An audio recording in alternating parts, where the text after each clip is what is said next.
रसुवामा अचानक आयो भीषण बाढी। अब त्रिशुली तटीय क्षेत्रसम्म उच्च जोखिम।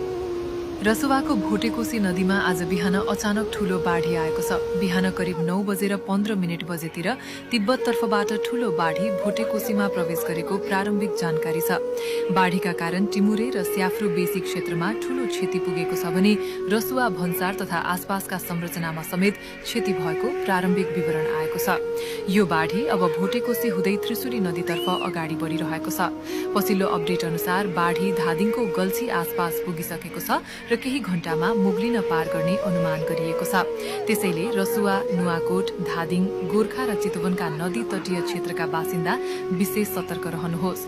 विशेष गरी त्रिशुली नदी किनार, पृथ्वी राजमार्ग तथा मुगलिन नारायणगढ़ सड़क आसपासका जोखिमयुक्त क्षेत्रबाट टाढा रहन आग्रह गरिएको छ। बाढीको कारणबारे अहिलेसम्म यकिन भएको छैन। हिमताल फुटेको हुन सक्ने आशंका गरिए पनि यसको पुष्टि भइसकेको छैन। सुरक्षित रहनुहोस्, नदी किनारतर्फ नजानुहोस् र प्रशासनको सूचनालाई पछ्याउनुहोस्।